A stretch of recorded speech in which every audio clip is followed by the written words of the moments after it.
कैसी तबीयत है बेटा अमीशा? अभी बढ़िया? यस सर, अब सही है। सही है, ठीक है। Yes sir. थोड़ा ध्यान रखो, अभी वेदर ऐसा ही है, ठंड बहुत है ना। यस और रिकॉर्डिंग में अपडेट करता ही जा रहा हूँ डे वाइज। तो आप लोग, आपने जो भी क्लासेस मिस किए एक बार रिकॉर्डिंग से देख लो, है ना। सर, फिर देख के कंप्लीट कर लिए। कर लिया? अरे वाह, वेरी गुड। कोई डाउट है? Yes sir. No sir. Very good. चलो फिर आज स्टार्ट करते हैं कोऑर्डिनेशन केमिस्ट्री। अपन ने लास्ट क्लास में कहाँ तक करा था, एक बार मेरे को कोई बता दे कि सर अपन ने लास्ट टॉपिक ये करा था। मुझे ऐसा ध्यान है आईयूपीएससी नोमेनक्लेचर अपन ने कंप्लीट कर लिया था, am I right? Yes. Very good. Yes sir, applications of Warners theory complete हो गया था। अच्छा, application of Warner theory complete हो गया था, वेरी गुड। यस ठीक है, सर। तो यहां तक आई थिंक किसी को कोई डाउट नहीं है। और आप लोगों ने मोल और रेडॉक्स लेवल 1 2 3 एक्सरसाइज 1 2 3 पूरा कंप्लीट कर लिया है, राइट। अगर आप लोगों को कुछ डाउट है, डिस्कस करना है तो मेरे को बता देना, कल अपन डिस्कशन कर लेंगे। अगर आप लोगों को करना है तो ग्रुप पे एक बार अपडेट कर दो, व्हाट्सएप ग्रुप पे। ठीक है, इसके अलावा मैं आज आप लोगों को काइनेटिक्स का भी अरे क्या कहते हैं, शीट एंड सिंक दोनों अपडेट कर रहा हूँ। तो अगर उसमें उसको भी आप लोग सोल्व करना स्टार्ट करना, उसको भी अपन डिस्कस कर लेंगे। नेक्स्ट कोऑर्डिनेशन का भी मैं क्या करूंगा, कल तक अपडेट कर दूंगा। कल या परसों तक, मेरे को 1 2 दिन लगेंगे कोऑर्डिनेशन में। तो उसके बाद आपका कोऑर्डिनेशन भी आपके सामने होगा। ठीक है, चलो बढ़ते हैं आगे। तो अपन ने वार्नर थ्योरी की एप्लीकेशन देख लिया था, जहां तक मुझे ध्यान है अच्छे से। और इफेक्टिव एटॉमिक नंबर भी निकालना सीख लिया था, एम आई राइट?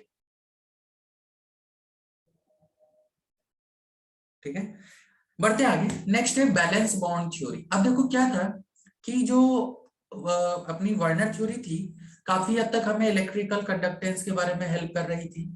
स्टोइकोमेट्रिक एनालिसिस हम परफॉर्म करके क्या कर पा रहे थे कि किसी भी अगर अपन बात करें कॉम्प्लेक्स की, तो उसमें आइडेंटिफाई कर पा रहे थे कौन सी प्राइमरी वैलेंसी है, कौन सी सेकेंडरी वैलेंसी है, वो कैसे आयनाइज होगा and so on, number of ions कितने मिलेंगे सॉल्यूशन में। लेकिन बहुत सारी चीजों के बारे में वो वार्नर थ्योरी हमें एक्सप्लेन नहीं कर पा रही थी कि उसकी स्ट्रक्चर क्या होगी, जब 3 डायमेंशन में अरेंज होगा तो उसकी शेप क्या होगी, उसका मैग्नेटिक मोमेंट क्या होगा, पैरामैग्नेटिक कॉम्प्लेक्स है, डायमैग्नेटिक कॉम्प्लेक्स है, ऐसे बहुत सारे ड्रॉबैक थे जो कि वार्नर थ्योरी से एक्सप्लेन नहीं हो पा रहे थे। तो फिर नेक्स्ट थ्योरी आई थी बैलेंस बॉन्ड थ्योरी, यानी हम जो पढ़ेंगे वो क्या पढ़ेंगे अभी, नेक्स्ट टॉपिक वो है वैलेंस बॉन्ड थ्योरी।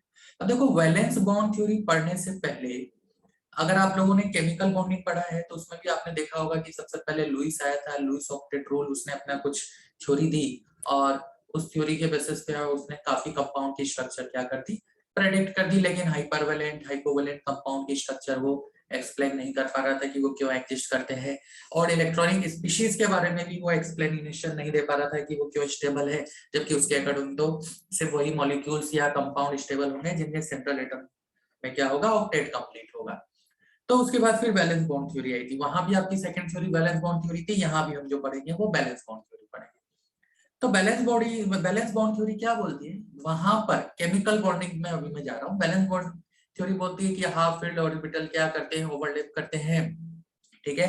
और उनके ओवरलैपिंग से क्या होता है, बॉन्ड फॉर्मेशन होता है। इसी तरह से जब आप कॉम्प्लेक्स कंपाउंड में आओगे तो बैलेंस बॉन्ड थ्योरी क्या बोलती है कि यहाँ पे जो सेंट्रल एटम है, सी डॉट ए का मतलब क्या है, central atom provide vacant orbital. ये क्या करता है, सेंट्रल एटम प्रोवाइड करता है क्या, वेकेंट ऑर्बिटल। अब किसको प्रोवाइड करता है, ठीक है, ऑब्वियसली बात है किसको प्रोवाइड करेगा, जो इसकी तरफ लिगेंड अप्रोच कर रहा है। तो central atom provide vacant orbital कब, when ligand approach, when ligand approaches, जब आपका लिगेंड क्या करेगा, अप्रोच करेगा, ठीक है। अब बात आती है कि कितने करेगा। भाई ये तो समझ में आ गया कि central atom vacant orbital provide कर रहा है, कितने करेगा। तो जो नंबर ऑफ वेकेंट ऑर्बिटल ये प्रोवाइड करेगा वो किसके इक्वल होगा, नंबर ऑफ कोऑर्डिनेशन नंबर, ठीक है। नंबर ऑफ वेकेंट ऑर्बिटल जो ये प्रोवाइड करेगा, आप लोग लिखते जाना साथ के साथ, वो किसके इक्वल आएंगे, उसके कोऑर्डिनेशन नंबर के इक्वल आएगा, जो भी उस सेंट्रल एटम का उस कॉम्प्लेक्स में कोऑर्डिनेशन नंबर होने वाला है। कोऑर्डिनेशन नंबर क्या है ये अपन ऑलरेडी देख चुके हैं कि मान लो कोई कॉम्प्लेक्स है, let's say M C2O4 whole thrice, है ना, और इस पे कुछ X प्लस माइनस कुछ चार्ज है। तो कोऑर्डिनेशन नंबर क्या होता है कि सेंट्रल एटम कितने कोऑर्डिनेट बॉन्ड बना रहा है लिगेंड के साथ, वही कोऑर्डिनेशन नंबर होता है। जैसे कि ये एक बाइडेंटेड लिगेंड है, अब बाइडेंटेड लिगेंड होने के कारण ये 2 कोऑर्डिनेट बॉन्ड बनाएगा, और कितने हमारे पास यहाँ पे लिगेंड है 3, तो 2 into 3 कितना हो गया, ये यहाँ पे 6 हो गया, यानी इसका जो कोऑर्डिनेशन नंबर आएगा वो कितना आएगा, 6 निकल के आएगा। ठीक है, तो कितने वैकेंट ऑर्बिटल प्रोवाइड करेगा सेंट्रल एटम, जितना कि उसके पास क्या होगा, कोऑर्डिनेशन नंबर होगा। ठीक, अब इसने ये भी बोला, क्यों बोला, यही इसका यहाँ पे ड्रॉबैक था कि अगर स्ट्रॉन्ग फील्ड लिगेंड आता है, अपन ने फर्स्ट क्लास में क्लासिफिकेशन करा था स्पेक्ट्रोकेमिकल सीरीज के बेसिस पे, लिगेंड 2 तरह के होते हैं, strong field ligand and weak field ligand. ठीक है, तो अगर स्ट्रॉन्ग फील्ड लिगेंड आता है तो ये क्या करता है, ये पेयरिंग करता है, कॉज पेयरिंग। ठीक, अगर स्ट्रॉन्ग फील्ड लिगेंड आ जाए तो उसमें आपको पेयरिंग करनी है, और अगर वीक फील्ड लिगेंड आ जाए तो कोई पेयरिंग नहीं करनी, नो पेयरिंग। क्लियर, ये इसने बोला कि स्ट्रॉन्ग फील्ड लिगेंड के केस में पेयरिंग होगी और वीक फील्ड लिगेंड के केस में पेयरिंग नहीं होगी। यानी यहां से हमारे पास 2 तरह के कॉम्प्लेक्स बनेंगे, एक कॉम्प्लेक्स कहलाएगा इनर ऑर्बिटल कॉम्प्लेक्स और एक कॉम्प्लेक्स कहलाएगा आउटर ऑर्बिटल कॉम्प्लेक्स। यानी उसने बोला कि 2 तरह के कॉम्प्लेक्स बनते हैं, एक बनता है इनर ऑर्बिटल कॉम्प्लेक्स, अब ये क्या होता है ये भी मैं आपको समझाऊंगा अभी, और एक होता है आउटर ऑर्बिटल कॉम्प्लेक्स। कितने तरह के कॉम्प्लेक्स बनते हैं हमारे, 2 तरह के, एक बनता है इनर ऑर्बिटल कॉम्प्लेक्स और एक बनता है आउटर ऑर्बिटल कॉम्प्लेक्स। ठीक, अब ये इनर ऑर्बिटल कॉम्प्लेक्स क्या होता है, आउटर ऑर्बिटल कॉम्प्लेक्स क्या होता है, इसके बारे में भी समझ लें।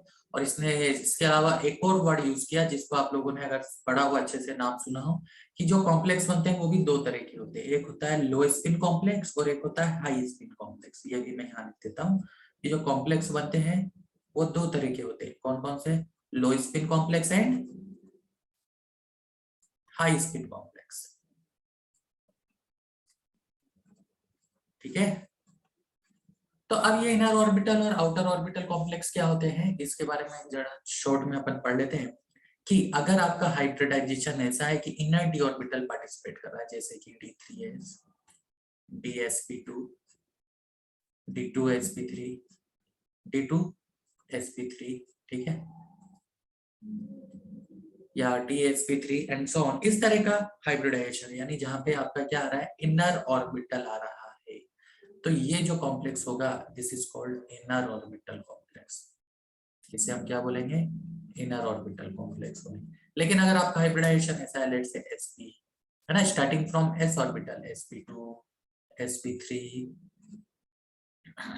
sp3d या sp3d2, राइट, तो इस केस को हम क्या बोलेंगे, इसे हम बोलेंगे आउटर ऑर्बिटल कॉम्प्लेक्स। अब ये आउटर और इनर से मतलब क्या है, जहां पर इनर डी ऑर्बिटल पार्टिसिपेट करेगा, ये अभी अपन हाइब्रिडाइजेशन निकालना सीखेंगे, जहां पर इनर डी ऑर्बिटल पार्टिसिपेट करेगा उसे हम इनर ऑर्बिटल बोलते हैं, और जहां पे आउटर डी ऑर्बिटल पार्टिसिपेट करेगा उसे हम आउटर ऑर्बिटल कॉम्प्लेक्स बोलते हैं। ठीक है, यहां तक सभी को क्लियर, गुड, आगे बढ़ते हैं। यहाँ तक किसी को डाउट है तो पूछ सकता है, नहीं तो हैंड रेस सब आप सब कर दो कि हाँ ऑल क्लियर, यहाँ तक कोई डाउट नहीं है। Very good, no doubt, good good, yes. चलो आगे बढ़ते हैं। अब देखो यहाँ पे उसने बोला लो स्पिन कॉम्प्लेक्स और हाई स्पिन कॉम्प्लेक्स को क्या होता है, तो ये भी देख लेते हैं, ये भी समझ लेते हैं, क्योंकि ये भी हमें यहाँ पे समझना तो है ही, क्वेश्चन हमारे इस पे पूछे जा सकते हैं कि अगर पेयरिंग हो रही है, क्या हो रहा है, पेयरिंग हो रही है, तो पेयरिंग होने से क्या होगा, अगर आपके पास जो अनपेयर्ड इलेक्ट्रॉन निकल के आते हैं, अनपेयर्ड इलेक्ट्रॉन वो आइदर 0 या 1 है, तो वो कॉम्प्लेक्स कहलाएगा लो स्पिन। स्पिन मल्टीप्लिसिटी बहुत कम हो गई ना, राइट। लेकिन अगर आपके पास पेयरिंग नहीं हो रही, नो पेयरिंग, ठीक है, पेयरिंग नहीं है और अनपेयर्ड इलेक्ट्रॉन क्या है, ग्रेटर देन 1 है, तो वो कहलाएगा हाई स्पिन कॉम्प्लेक्स। क्लियर हुआ, कोई डाउट यहां तक नहीं है, वेरी गुड, ठीक है, तो दो तरह के कॉम्प्लेक्स हो गए, लो spin complex and high spin complex. धीरे धीरे अभी अपन पहले थ्योरी पढ़ रहे हैं, इसके बाद अपन क्वेश्चन में को समझेंगे। इसके बाद उसने ये भी बोला कि आपका जो हाइब्रिडाइजेशन होता है, किस हाइब्रिडाइजेशन कोऑर्डिनेशन नंबर पे क्या हाइब्रिडाइजेशन आएगा और उसकी शेप क्या होगी। अगर हाइब्रिडाइजेशन आपको पता है तो शेप तो आप लोगों ने केमिकल बॉन्डिंग में ऑलरेडी पढ़ रखी है, तो आपको बस यहाँ पे लिखना है एक बार कि उस केस में उसकी शेप क्या हो जाएगी। तो देखो, अगर कोऑर्डिनेशन नंबर 2 आता है तो हाइब्रिडाइजेशन बाय डिफॉल्ट sp रहना है, शेप आपकी लीनियर आनी है, बॉन्ड एंगल 180 डिग्री होता है, ये तो आपको पता है। कोऑर्डिनेशन नंबर 3 रहना है तो हाइब्रिडाइजेशन आपका sp2 आएगा, शेप आपका ट्राइगोनल प्लेनर आएगा। ठीक है, इसमें भी कोई टेंशन की जरूरत नहीं है, ट्राइगोनल प्लेनर, राइट। अगर आपका कोऑर्डिनेशन नंबर 4 आता है तो शेप आप हाइब्रिडाइजेशन आपका sp3 आएगा, ठीक है, और शेप आपकी टेट्राहेड्रल होगी। क्लियर। कोऑर्डिनेशन नंबर 4 में दो केस है, केस 1 था sp3, केस 2 है dsp2। अगर dsp2 आता है तो आपका जो शेप होगी वो क्या हो जाएगी, वो स्क्वायर प्लेनर हो जाएगी, स्क्वायर प्लेनर हो जाएगा। ठीक है, यहां तक भी सभी को क्लियर। अगर कोऑर्डिनेशन नंबर आपका 5 आता है, 5 में भी अगेन दो पॉसिबिलिटी है कि sp3d हो जाए या dsp3 हो जाए, दोनों पॉसिबल है ना। dsp3 ज्यादा देखने को नहीं मिलता है, लेकिन अगर ऐसा आ जाए तो आपकी जो शेप होगी वो ट्राइगोनल बाइपिरामिडल होगी। तो ये भी नोट कर लो, इस केस में जो हमारी शेप आएगी वो क्या आएगी, ट्राइगोनल बाइपिरामिडल आएगी। लास्ट, अगर कोऑर्डिनेशन नंबर आपका 6 निकल के आता है, इसमें भी दो पॉसिबिलिटी है, इनर ऑर्बिटल आउटर ऑर्बिटल, यानी d2sp3 बन जाए या sp3d2 बन जाए, राइट। तो दोनों केस में आपकी जो शेप आएगी वो ऑक्टाहेड्रल आएगी। ऑक्टाहेड्रल को हम स्क्वायर बाय पिरामिडल भी बोल सकते हैं। क्लियर है, ऑक्टाहेड्रल शेप को हम क्या बोल सकते हैं, स्क्वायर बाय पिरामिडल। तो इस हाइब्रिडाइजेशन के केस में क्या शेप आने वाली है ये आपको पता होना जरूरी है। तो जल्दी से आप तक नोट कर लो और फिर हम आगे बढ़ते हैं। आई थिंक यहां तक सारी चीजें आपको क्लियर हो गई होगी। क्लियर है भाई, वेरी गुड। जल्दी से अगेन थम्स अप कर दो, है ना। सिंपल सा ये सब तो आप लोगों ने पढ़ा हुआ है केमिकल बॉन्डिंग में। वेरी गुड शर्मा जी, ठाकुर साहब, कश्यप जी, वेरी गुड। कुछ डाउट है, किसी को पूछना है? नहीं, चलो आगे बढ़ते हैं। तो नेक्स्ट, यहाँ तक आप लोगों ने कॉपी भी कर लिया होगा, साथ के साथ नोट आप साथ के साथ करते जा रहे हो, है ना। ऐसा मैं मान के चल रहा हूँ और ऐसा मैंने आपको फर्स्ट क्लास में भी बोल दिया है कि आपको साथ के साथ नोट करना है। बाकी नोट्स तो मैं शेयर करूंगा ही, ठीक है, क्लास ओवर होती मैं अपडेट कर दूंगा नोट्स। चलो, तो ये हमें हाइब्रिडाइजेशन के केस में, किस हाइब्रिडाइजेशन के केस में शेप क्या होगी ये हमें याद हो गई। अब क्वेश्चन ये आता है कि हम हाइब्रिडाइजेशन कैसे निकालें, राइट। तो बहुत ही सिंपल सा तरीका हाइब्रिडाइजेशन निकालने का। तो एक सिंपल से एग्जांपल से मैं समझाता हूं, उसके बाद अपन कुछ क्वेश्चंस करेंगे जहां पर आप हाइब्रिडाइजेशन निकाल के मुझे बताओगे। तो लेट्स से मेरे पास फर्स्ट एग्जांपल है K4FeCN6, ठीक है। इसमें मुझे क्या करना है, उसमें मुझे सेंट्रल एटम आयरन का हाइब्रिडाइजेशन निकालना है। तो सबसे फर्स्ट काम है कि मुझे इसका ऑक्सीडेशन नंबर निकालना पड़ेगा, ऑक्सीडेशन स्टेट कैलकुलेट करने पड़ेगा। आप सभी को ऑक्सीडेशन स्टेट कैलकुलेट करना आता है। जो पोटेशियम होता है, पोटेशियम का ऑक्सीडेशन नंबर आपको पता होगा 1 होता है, अपन ने रेडॉक्स में पढ़ा हुआ है। और कितने पोटेशियम है, 4, प्लस आयरन का x मान लो, plus Cn, negatively charge ligand होता है Cn माइनस, इसका oxidation number -1 into 6 which is equal to 0, ठीक है, वेरी गुड। +2 आता है ना। तो यहां से हमने क्या किया, सबसे फर्स्ट काम तो कर लिया कि हमने इसका ऑक्सीडेशन नंबर निकाल लिया। कितना आ गया, तो यहाँ से x इक्वल टू आ गया +2। अब ऑक्सीडेशन नंबर जब हम निकाल चुके हैं तो उसके बाद हम क्या करेंगे, हम उसका इलेक्ट्रॉनिक कॉन्फ़िगरेशन लिखेंगे। तो आयरन का इलेक्ट्रॉनिक कॉन्फ़िगरेशन क्या होता है, ये सभी आपको पता है। क्या होता है भाई आयरन का electronic configuration, outermost shell का, मतलब आउटर 4s2 3d6, लेकिन आयरन यहाँ पे +2 में प्रेजेंट है। तो Fe2+ का जो हाइब्रिडाइजेशन हो जाएगा वो क्या हो जाएगा, 3d6 हो जाएगा, राइट। मैंने लिख दिया ये रहा मेरा 3d6। अब हमें चेक करना है ये ग्राउंड स्टेट में, ये जो कॉन्फ़िगरेशन है कौन सी स्टेट में है, ये ग्राउंड स्टेट में कॉन्फ़िगरेशन है। तो ये हो गया 1 2 3 4 5 और ये मेरे 6, ये मैंने 6 इलेक्ट्रॉन भर दिए हुंड रूल्स को। साउंड नहीं आ रहा है क्या सभी के लिए? हाँ भाई, साउंड आ रहा है मेरा क्लियर?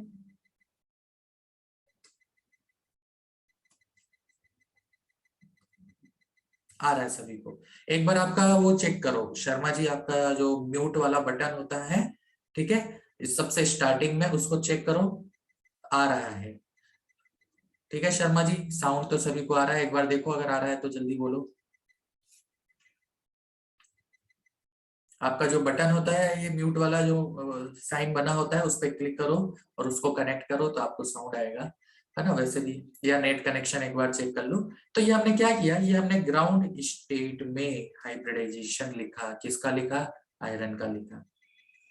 ओके, उसके बाद अब हम क्या करेंगे, अब हम देखेंगे कि ये हमारा जो लिगेंड है जो CN है ये कैसा है। तो हमें पता है स्पेक्ट्रोकेमिकल सीरीज से कि हमारा एक स्ट्रॉन्ग फील्ड लिगेंड होता है। तो हमने क्या किया, स्ट्रॉन्ग फील्ड लिगेंड के केस में क्या होती है, बैलेंस बॉन्ड थ्योरी ने बहुत क्लियरली बोला कि पेयरिंग होती है। तो अब आपको पेयरिंग करनी है। अब देखो पेयरिंग करते वक्त एक चीज का ध्यान रखना है, जो कि अगेन इसका ड्रॉबैक था, ये एक्सप्लेन नहीं कर पाया था, ठीक है, कि क्या फर्स्ट 3 इलेक्ट्रॉन को हमें नहीं छेड़ना है, यानी 1 2 3 3 इलेक्ट्रॉन बढ़ने के बाद 4th इलेक्ट्रॉन से पेयरिंग स्टार्ट होगी। तो 4th यहाँ जाएगा, 5th यहाँ जाएगा, 6th यहाँ जाएगा, यानी 1 यहीं पे आएगा हमेशा, 2 यहीं पे आएगा इलेक्ट्रॉन, 3rd इलेक्ट्रॉन हमेशा नहीं आएगा। आप पेयरिंग करो या ना करो 1 2 3 इलेक्ट्रॉन तो ऐसे ही फिल होंगे, ऐसा भी बैलेंस बॉन्ड थ्योरी बोलती है। ठीक है भाई, कोई बात नहीं। तो ये रहा 3D। अब हमें तो कितने वैकेंट ऑर्बिटल चाहिए, इसका कोऑर्डिनेशन नंबर 6 है तो 6 वैकेंट ऑर्बिटल की रिक्वायरमेंट है। तो जब आप 6 वैकेंट ऑर्बिटल को देखने जाओगे, राइट, तो 6 वैकेंट ऑर्बिटल देखो यहाँ पर कैसे मिल रहे हैं कि 3D में तो हमें मिले 1 और 2। फिर हम गए नेक्स्ट 4s के पास। अब 4th शेल में आ गए तो 4th शेल में हमारे पास 4s है, उसके बाद क्या है, उसके बाद 4p है, और अगर जरूरत पड़ी तो हम 4d में भी जाएंगे, राइट। तो इस वाले ऑर्बिटल को लिया तो ये 3rd हो गया, ये 4th हो गया, ये 5th हो गया और ये 6th हो गया। तो देखो इस तरह से इसने क्या किए, 6 ऑर्बिटल्स यहाँ पर प्रोवाइड करा दिए। तो देखो कैसे, जिस ऑर्डर में हमें ऑर्बिटल्स मिले हैं उसी ऑर्डर में हम अगर इसे लिखें तो हमें इसका हाइब्रिडाइजेशन मिल जाएगा। तो सबसे पहले आते हैं डी के कितने ऑर्बिटल, 2, एस का 1, पी का कितना आता है 3, यानी इसका जो हाइब्रिडाइजेशन आया वो क्या आया, वो आया D2sp3। क्लियर सभी को, राइट। तो हमारा जो कॉम्प्लेक्स है, इस कॉम्प्लेक्स का जो हाइब्रिडाइजेशन निकल के आएगा वो आएगा D2sp3। ये कौन सा लिगेंड कॉम्प्लेक्स था जिसमें लिगेंड हमारा स्ट्रॉन्ग फील्ड लिगेंड था। ऐसा ही एक और केस भी और बता देता हूँ कि लेट्स से K4Fe है। अब हमें क्या करना है, इसमें अगेन हाइब्रिडाइजेशन निकालना है। तो जब आप इसमें हाइब्रिडाइजेशन निकालोगे तो आयरन का ऑक्सीडेशन नंबर निकालो, अगेन +2 आ रहा है। आयरन का ऑक्सीडेशन नंबर लिख दिया, ये रहा इसका ग्राउंड स्टेट में इलेक्ट्रॉनिक कॉन्फ़िगरेशन कितना हो जाएगा, 3d6 हो जाएगा। इलेक्ट्रॉन हमेशा आउटर मोस्ट शेल से बाहर निकलता है, इसलिए इलेक्ट्रॉन यहाँ पे भी 4s से बाहर निकला था, यहाँ भी 4s से बाहर निकलेगा, राइट। तो हमने भर दिया 1 2 3 4 5 6, 6 इलेक्ट्रॉन भर दिए भाई, ये रहा 3d। अब हमें लिगेंड देखना है कैसा है। तो हमें पता पड़ा कि जो फ्लोरीन होता है वो तो भाई एक वीक फील्ड लिगेंड है, तो कोई पेयरिंग नहीं होगी। ठीक है भाई, कोई पेयरिंग नहीं कराते, हम आगे बढ़ते हैं। हमें तो 6 वैकेंट ऑर्बिटल की रिक्वायरमेंट है और ऐसा बैलेंस बॉन्ड थ्योरी बोलती है कि सेंट्रल एटम को 6 वैकेंट ऑर्बिटल प्रोवाइड कराने ही पड़ेंगे, ठीक है। तो ये देखो 6 वैकेंट ऑर्बिटल प्रोवाइड करा रहा है, कैसे 1 2 3 4 5, ये हमारा क्या हो गया, ये हमारा 4d हो गया, ये हमारा 4p हो गया, ये हमारा 4s हो गया। अब हमें 6 वैकेंट ऑर्बिटल लेने, तो ले लेते हैं। ये रहा 1, ये रहा 2 3 4 5 6, यानी यहाँ तक हमारे पास क्या मिल गए, 6 वैकेंट ऑर्बिटल मिल गए। जिस सीक्वेंस में मिले उस सीक्वेंस में लिख देते हैं। तो ये हो गया sp3 और dk2 d2। तो ये हमारा इसका हाइब्रिडाइजेशन आ गया। होप आप लोगों को हाइब्रिडाइजेशन निकालना समझ में आया होगा। तो जल्दी से कुछ क्वेश्चंस करते हैं जहां पर आपको सेंट्रल एटम का हाइब्रिडाइजेशन निकालना है। और आंसर करना है। तो नेक्स्ट क्वेश्चन है जो कि आपकी स्क्रीन पे है आप लोगों के लिए, वो है Cr chromium En whole thrice, ठीक है, और इस पूरे कॉम्प्लेक्स पे जो चार्ज है वो कितना है, वो 2+ है। क्वेश्चन नंबर 3 सोल्व करो जल्दी से। क्वेश्चन नंबर 3 के बाद हम क्वेश्चन नंबर 4 भी मैं आपको दे देता हूँ। क्वेश्चन नंबर 4 सोल्व करो, चलो जल्दी से सोल्व करो question number 4। Let's say K3 FeCN whole 6। अच्छा, एक और चीज मैं यहाँ पे आपको बता देता हूँ कि एक क्वेश्चन पूछा जाता है कि जो ये स्पीशीज है, ये पैरामैग्नेटिक या कॉम्प्लेक्स है, वो पैरामैग्नेटिक होगा या डायमैग्नेटिक होगा। ठीक है, तो चाहो तो आप ये लोग यहाँ पे लिख सकते हो कि क्या मतलब होता है पैरामैग्नेटिक का और क्या मतलब होता है डायमैग्नेटिक का। पैरामैग्नेटिक हम कब लेंगे, पैरामैग्नेटिक हम लेंगे जब हमें क्या मिलेगा, है ना, अनपेयर्ड इलेक्ट्रॉन मिलेगा। अगर एक भी अनपेयर्ड इलेक्ट्रॉन है, अनपेयर्ड इलेक्ट्रॉन प्रेजेंट है, तो वो क्या होगा, तो वो पैरामैग्नेटिक होगा। ठीक है, और अगर अनपेयर्ड इलेक्ट्रॉन एब्सेंट होगा तो वो कैसा होगा, डायमैग्नेटिक होगा। ये लिख लो, if unpaired electron is absent, if unpaired electron is absent, if no unpaired electron, no unpaired electron, तो वो डायमैग्नेटिक हो जाएगा। ठीक है, तो आपको साथ के साथ ये भी बताना है कि वो कॉम्प्लेक्स क्या है, पैरामैग्नेटिक है या डायमैग्नेटिक है। क्लियर, चलो जल्दी से सॉल्व करते जाओ और फिर हम आगे बढ़ते हैं। तो फोर्थ है आपका, फोर्थ मैंने आपको क्या बोला, मैंने बोला K3FeCN6। फिफ्थ पे जाते हैं, फिफ्थ आपको करना है NiCO4, या पहले एक सिंपल कर लेते हैं NiCN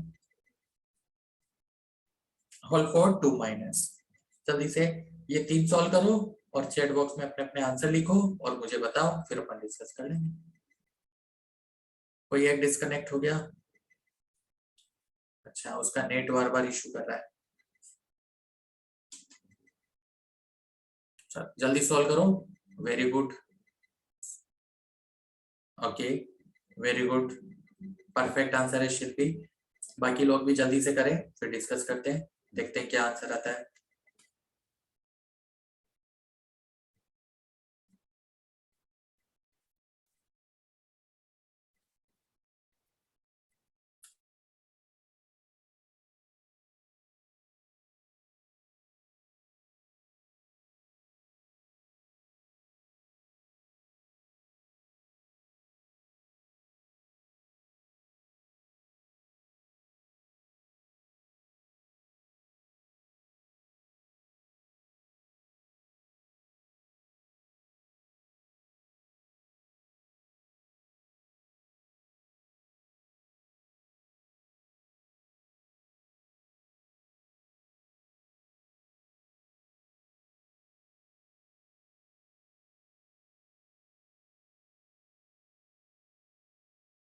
वेरी गुड बच्चों, सही आंसर दे रहे हो आप लोग, जल्दी से करो, अब थोड़ा सा स्पीड भी बढ़ाओ, मजा आएगा सोल्व करने में।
हेलो, हाँ भाई, वेरी गुड। सबका आंसर आ गया है, फटाफट से डिस्कस कर लें। तो देखो यहाँ पे हम बात करते हैं क्रोमियम। क्रोमियम का ऑक्सीडेशन नंबर आएगा जो वो +2 आएगा। क्यों? क्योंकि इथिलीन डाइअमीन हमारा न्यूट्रल लिगेंड होता है, इसका ऑक्सीडेशन नंबर 0 होता है। तो क्रोमियम का जो इलेक्ट्रॉनिक कॉन्फ़िगरेशन है, आप सभी को पता होगा कि ये एक एक्सेप्शनल कॉन्फ़िगरेशन है। क्या आता है इसका? 4s1 3d5 आता है। अब हमें क्या करना है? हमें 2 इलेक्ट्रॉन रिमूव करना है। तो जब हम 2 इलेक्ट्रॉन रिमूव करेंगे तो फर्स्ट इलेक्ट्रॉन हमारा इसमें से निकला और सेकंड इलेक्ट्रॉन को हमें यहाँ से निकालना पड़ेगा। तो जो क्रोमियम 2+ है वो कितना आ गया? वो 3d4 आ गया। अब 3d4 आ गया तो जल्दी से हम क्या कर लें, इसका डायग्राम बना लेते हैं। और इथिलीन डाइअमीन ये हमारा स्ट्रॉन्ग फील्ड लिगेंड है, यानी ये पेयरिंग तो करेगा, तो हम साथ के साथ पेयरिंग भी करवा देते हैं। लेकिन ये हमें ध्यान रखना है कि 1 2 3 में कोई चेंज नहीं होगा, यानी first electron, second electron, third electron as it is, यहाँ पे जाके आएगा फोर्थ इलेक्ट्रॉन। तो ये रहा 3d, ये हो गया हमारा 4s, ये रहा हमारा 4p। नंबरिंग दे दो तो इसको मिलेगा 1 2 3 4 5 6, 6 वेकेंट ऑर्बिटल मिल गए। इस वजह से हाइब्रिडाइजेशन क्या आ जाएगा? d2sp3 आ जाएगा। क्लियर सभी को? ऐसे ही यहाँ पे हम देखें तो आयरन का ऑक्सीडेशन नंबर +3 निकल के आ रहा है ना। अब आप लोगों को पता है आयरन +3 में क्या होगा? आयरन होता है 4s2 3d6। तो +3 का मतलब क्या हो गया? 3 इलेक्ट्रॉन निकालने। तो 3 इलेक्ट्रॉन कहाँ कहाँ से निकलेंगे? देखो हमारे निकल जाएंगे 4s से 2 और 3d6 से 1, यानी 3d5 हो गया। Cn स्ट्रॉन्ग फील्ड लिगेंड है तो ये क्या करेगा? पेयरिंग करेगा। तो पेयरिंग भी हम करवा देंगे 1 2 3 4। पहले हम 5 d ऑर्बिटल तो बना लें। तो ये रहा 1 2 3, है ना। Cn स्ट्रॉन्ग है तो 4 5, यानी इसमें एक अनपेयर्ड इलेक्ट्रॉन अभी भी प्रेजेंट है। ठीक है, तो ये हो गया हमारा 4s और ये हो गया हमारा 4p। अब हमें कोऑर्डिनेशन नंबर 6 है, यानी 6 वेकेंट ऑर्बिटल की रिक्वायरमेंट है। तो लिख दो जल्दी से 1 2 3 4 5 और ये 6, यानी हमारा हाइब्रिडाइजेशन हो गया d2sp3। क्लियर है सभी को? ठीक, लास्ट वाले की बात करें तो एनआई का ऑक्सीडेशन नंबर आप निकालो इसी तरह से, वो क्या आ जाएगा? +2 आ जाएगा। एनआई का कॉन्फ़िगरेशन क्या होता है? एनआई का कॉन्फ़िगरेशन होता है 4s2 3d8। तो ni2+ क्या रह जाएगा? ni2+ मेरा क्या रह जाएगा? यहाँ पे 3d8 रह जाएगा। राइट, अब 3d8 है और Cn again strong field ligand है। तो एक बार भर के देख लेते हैं कैसा आ रहा है, देख लेते हैं जल्दी से। तो ये रहा 1 2 3 4 और 5d ऑर्बिटल्स हो गए। 8 इलेक्ट्रॉन हमें भरना है और पेयरिंग भी करनी है। तो 1 2 3 तो हम ऐसे भरेंगे जैसे हम भरते हुए आ रहे हैं। 4th यहाँ पे आएगा, 5th यहाँ पे आएगा, 6 यहाँ पे आएगा और 7 और 8 इसमें आएंगे। राइट, तो ये हमारा क्या हो गया? एक ऑर्बिटल p का खाली दिख रहा है। ये 4s हो गया, ये 4p हो गया। जल्दी से नंबरिंग दे देते हैं। कोऑर्डिनेशन नंबर 4, तो 1 2 3 4, हमें 4 ही ऑर्बिटल चाहिए। तो यहाँ से लेके यहाँ तक की रिक्वायरमेंट है। तो हाइब्रिडाइजेशन क्या हो गया? dsp2 हो गया। वेरी गुड, काफी बच्चों का करेक्ट आंसर आया है, मजा आ रहा है। इसी तरह से आप लोग आंसर करते रहो, है ना। अभी हम क्या करते हैं, हमें ये तो हमने निकाल लिया, हमें चेक करना है कौन कौन सा पैरामैग्नेटिक है, कौन कौन सा डायमैग्नेटिक है। तो देखो इस वाले केस की अगर अपन बात करें तो यहाँ पे अनपेयर्ड इलेक्ट्रॉन कितने आ गए?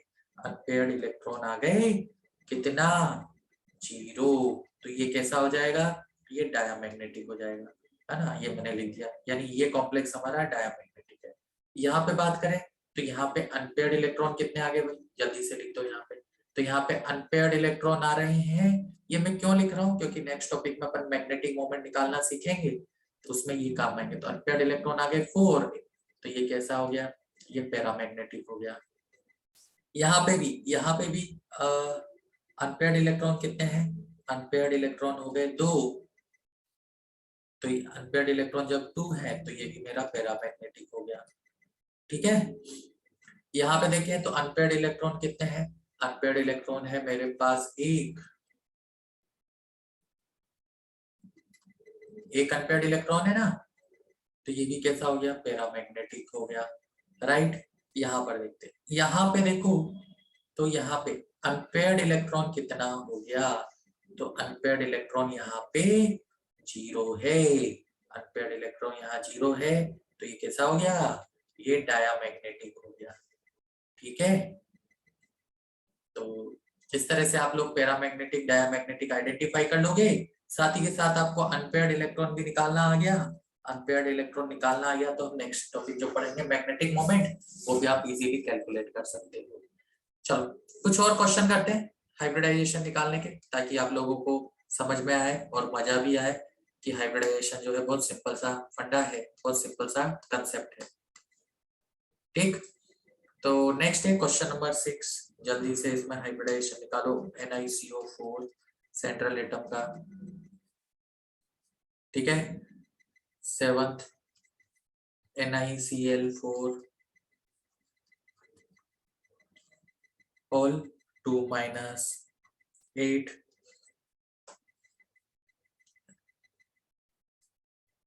MnCO होल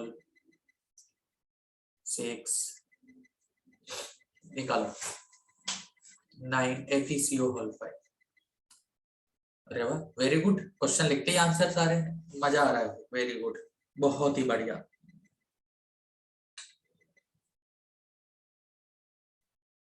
निकालते जाओ हाइब्रिडाइजेशन जल्दी से।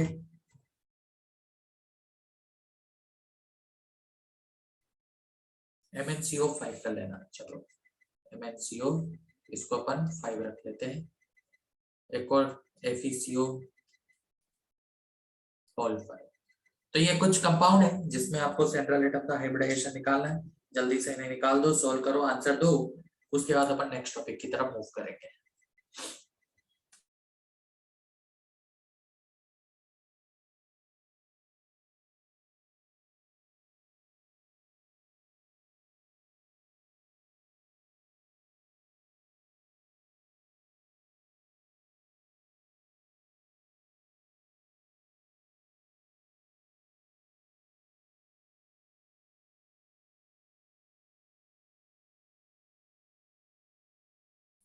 वेरी गुड, वेरी गुड, 6 में आपने चेंज किया आपका आंसर, चेक कर लेंगे करेक्ट है कि नहीं है। वेरी गुड, चलो जल्दी करो, बाकी बच्चे भी जल्दी से आंसर निकालो अपना अपना, और चैट बॉक्स में लिखते जाओ क्या क्या आंसर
ओके, चलो चेक करते जाते हैं, करें चेक, काफी बच्चों का आंसर आया है। 1 मिनट और दूं, ओके 1 मिनट और दिया आप लोगों को सोल्व करने के लिए। वेरी गुड, एक साथ चारों आंसर, वेरी गुड, मजा आ गया भाई। एक बार चेक कर लेना आप, थर्ड वाला जो आपने आंसर दिया है, क्या वो करेक्टली आपने रिप्रेजेंट किया है, सही से लिखा है ना, बाकी तो आपका करेक्ट है, मैं भी हो सकता है लिखते हो तो आपने जल्दबाजी कर दी, चेक कर लो।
अरे वाह, ओके, ज्यादातर बच्चों ने सही सोल्व किया। चलो एक बार देख लेते हैं। सबसे फर्स्ट हम बात करते हैं NiCO4। एनआई का एटॉमिक नंबर कितना होता है? 28। और यहाँ पे ऑक्सीडेशन नंबर भी 0 आ रहा है, तो एनआई का कॉन्फ़िगरेशन क्या हुआ? 4s2 3d8। अब देखो, जब आप इसका डायग्राम बनाओगे, ब्लॉक डायग्राम, तो ये रहा 3d8, 1 2 3 4 5 6 7 8, और ये रहा 4s। लेकिन यहाँ पे आपको एक पॉइंट याद रखना है कि जो CO है वो स्ट्रॉन्गेस्ट लिगेंड होता है। ये क्या होता है? ये स्ट्रॉन्गेस्ट लिगेंड होता है। इतना स्ट्रॉन्ग लिगेंड होता है कि 4s के इलेक्ट्रॉन को भी कहाँ जंप करा देता है? 3d8 में जंप करा देता है। तो ये हमारे पास इसका डायग्राम बन के आएगा। क्या डायग्राम बन के आएगा? देखो, 1 2 3 4 5 6 7 8, तो ये डी के इलेक्ट्रॉन्स हो गए और ये 4s के इलेक्ट्रॉन भी अंदर आ गए। तो 4s मेरे पास पूरा का पूरा एम्प्टी हो गया, 4p मेरे पास पूरा का पूरा एम्प्टी है, और नंबरिंग दे दो 1 2 3 4, 4 ही हमें ऑर्बिटल्स की रिक्वायरमेंट है। तो इसलिए हमारा हाइब्रिडाइजेशन यहाँ पे क्या हो गया? NiCO4 का sp3 हो गया। तो ये हमारा फर्स्ट पार्ट का आंसर था, जो कि मैक्सिमम बच्चों का करेक्ट है। जिन्होंने जल्दबाजी में गलत भी लिखा, उन्होंने बाद में करेक्ट करके आंसर दे दिया। वेरी गुड, मजा आ गया भाई, है ना। अब Cl4 की बात करें तो यहाँ पे आप निकल का ऑक्सीडेशन नंबर निकालोगे, तो निकल का ऑक्सीडेशन नंबर +2 आएगा। +2 है तो ये 3d8 हो जाएगा। Cl हमारा वीक फील्ड लिगेंड है। Cl वीक फील्ड लिगेंड होने के कारण ये पेयरिंग नहीं करेगा, तो जैसा है वैसा ही रखना है। तो 1 2 3 4 5 6 7 और ये 8, ये हमारे इलेक्ट्रॉन भर दिए। ये रहा 4s पूरा का पूरा भी एम्प्टी, क्योंकि इलेक्ट्रॉन बाहर निकल चुके हैं इससे +2 चार्ज के कारण। और ये रहा हमारा 4p। ठीक है बच्चों, तो ये रहा 1 2 3 4, 4 वैकेंट ऑर्बिटल की रिक्वायरमेंट थी। ये 4 वैकेंट ऑर्बिटल हमें मिल गए, तो इसका भी जो हाइब्रिडाइजेशन आया वो क्या आया? sp3। ये हमारा इसका आंसर हो गया। ठीक, अब हम बात करते हैं MnCO5 की। तो देखो, MnCO5 में Mn का जो ऑक्सीडेशन नंबर है वो 0 आ रहा है। इसका जो इलेक्ट्रॉनिक कॉन्फ़िगरेशन होता है वो होता है 4s2 3d5। तो ये क्या करेगा? ये भी 4s के इलेक्ट्रॉन को डी में भेज देगा, तो डी में आ गए 7 इलेक्ट्रॉन। डी में कितने आ गए? 7 आ गए। अब चेक करते हैं। तो अब ये 7 इलेक्ट्रॉन है, तो क्वेश्चन ये है कि डी के अंदर के 2 इलेक्ट्रॉन पार्टिसिपेट करेंगे या डी में कितने इलेक्ट्रॉन पार्टिसिपेट करेंगे, ये हमें चेक करना पड़ेगा। यस, बोलो क्या करें? दोनों इलेक्ट्रॉन अंदर भेज दें? देखो 1 2 3 4 5, है ना, और एस के भी अंदर लिया। पेयरिंग करवाओगे? तो अब इसमें होता क्या है, ये जब आप इसका इफेक्टिव एटॉमिक नंबर निकालोगे तो ये आता है 25 + 10 35। 35 आने के कारण इसके पास अभी एक इलेक्ट्रॉन की कमी है। कहीं से अगर ये एक इलेक्ट्रॉन ऑक्यूपाई कर लेता है तो ये क्या बन जाएगा? ये हमारा स्टेबल बन जाएगा। तो यहाँ पर क्या होता है, ये मेटल Mn जो है दूसरे मेटल Mn के साथ अपने इलेक्ट्रॉन को शेयरिंग कर लेता है और मेटल मेटल बॉन्ड बना लेता है। यानी कहने का मतलब क्या है? कहने का मतलब है कि ये डाइमराइज हो जाता है। क्या हो जाता है? ये डाइमराइज हो जाता है। और नेचर में जो ये पाया जाता है ये Mn2CO(10) के फॉर्म में पाया जाता है। ठीक है, इसके बारे में ये पॉइंट याद रखना। बाकी तो अब आप निकाल सकते हो हाइब्रिडाइजेशन वगैरह कि ये क्या हो जाता है, ये डाइमराइज हो जाता है। क्यों डाइमराइज हो जाता है? क्योंकि इसका जो इफेक्टिव एटॉमिक नंबर है कितना निकल के आ रहा है, वो 35 निकल के आ रहा है। तो इसको सिर्फ एक इलेक्ट्रॉन की रिक्वायरमेंट है, इसलिए ये दो Mn अपने इलेक्ट्रॉन्स क्या कर लेते हैं, एक एक वो शेयर कर लेते हैं। ठीक, ऐसे ही FeCO5 की बात करोगे तो इसका भी जो हाइब्रिडाइजेशन निकल के आएगा वो क्या निकल के आएगा? जल्दी बोलो भाई, sp3d2 आएगा या d2sp3 आएगा? आप लोगों ने लिखा हुआ है, सबने लिखा है, सबने d2sp3 लिखा है। अब अगर सबने d2sp3 लिखा है तो d2sp3 तो हो ही नहीं सकता। क्यों नहीं हो सकता? क्योंकि कोऑर्डिनेशन नंबर यहाँ पे 5 है, कोऑर्डिनेशन नंबर 6 होता है तब d2sp3 होता है। तो हमारे पास दो पॉसिबिलिटी है, या तो dsp3 हो या sp3d हो। यही तो पॉसिबिलिटी है। तो चेक कर लेते हैं क्या आता है। तो आयरन होता है क्या 4s2 3d6। अगर s के दोनों इलेक्ट्रॉन आपने अंदर भेज भी दिए तो 3d8 होगा। 8 होगा तो देखो क्या पॉसिबल है, 1 2 3 4, तो ये हो गया 1 2 3 4 5 6 7 8। तो एक ऑर्बिटल तो अभी डी का खाली है, एक 4s का हो गया, ये 4p के 3 हो गए ना 3। तो इस वाले में आप लोगों ने गलती कर दी, गलती नहीं करने का है। तो हमें 5 ऑर्बिटल चाहिए, तो 1 2 3 4 5, ये 5 ऑर्बिटल्स हमें मिल चुके हैं। इस वजह से इसका हाइब्रिडाइजेशन क्या आएगा, DsP3 आएगा। क्लियर? कोई डाउट किसी को नहीं है? वेरी गुड, थम्स अप कर दो जल्दी अगर कोई डाउट नहीं है तो, और किसी को है तो चैट बॉक्स में लिख दो। गुड, क्लियर हुआ सभी को? D2sp3 नहीं हो सकता। क्यों नहीं हो सकता? क्योंकि कोऑर्डिनेशन नंबर 6 ही नहीं है, कोऑर्डिनेशन नंबर यहाँ पे 5 है, इसलिए कितना आएगा, DsP3 आएगा। ठीक है, तो ये कुछ क्वेश्चंस थे। और हाँ भाई, अब बात आती है कि अपन कैसे हाइब्रिडाइजेशन निकालेंगे, ये तो अपन ने देख लिया। यहाँ पर एक और टॉपिक है कि इनका मैग्नेटिक मोमेंट क्या होगा। अच्छा, मुझसे किसी ने कुछ क्वेश्चन पूछा है चैट बॉक्स में, देख लेते हैं क्या क्वेश्चन पूछा है। क्वेश्चन पूछा है कि MnO5 का जो हाइब्रिडाइजेशन होगा उसका फाइनल आंसर क्या होगा। तो देखो मैंने क्या बोला, ये डाइमराइज हो रहा है। अब जब डाइमराइज होगा, ठीक है, ये आप चाहो तो लिख लेना। हाँ, अगर ये डाइमराइज होगा तो डाइमराइज होके एक बॉन्ड और यहां बन गया, तो अब इसका जो हाइब्रिडाइजेशन होगा इस केस में ये हो जाएगा D2sp3, ये याद रखना। अगर आप यहां से जाओगे, यहां से जाने पर क्या हो रहा है, यहां से जाने पर कोऑर्डिनेशन नंबर 5 आ रहा है, लेकिन मैंने क्या बोला, ये क्या हो रहा है, ये डाइमराइज हो रहा है। स्पेशल केस है, इसको याद रख लेना, डाइमराइज हो रहा है तो इसका जो हाइब्रिडाइजेशन निकल के आएगा वो D2sp3 निकल के आएगा। क्लियर हुआ अभी सभी को? कोई दिक्कत तो नहीं, कोई डाउट तो नहीं? ठीक है, तो ये आपका डाउट था कि सर 8th का आंसर क्या होगा, तो 8th का आंसर होगा D2s। ये this is your question number 8। क्यों होगा, क्योंकि डाइमराइज हो गया, तो डाइमराइज होकर इसने एक और बॉन्ड यहाँ पे फॉर्म कर लिया। अब हम आगे बढ़ते हैं, एक छोटा सा टॉपिक है, टॉपिक का नाम क्या है, टॉपिक का नाम है मैग्नेटिक मोमेंट। वो भी हम निकालना सीख लेते हैं, है ना। क्वेश्चंस आपसे पूछे जाएंगे कि कैलकुलेट मैग्नेटिक मोमेंट, तो मैग्नेटिक मोमेंट क्या होता है ये आप सभी को पता है।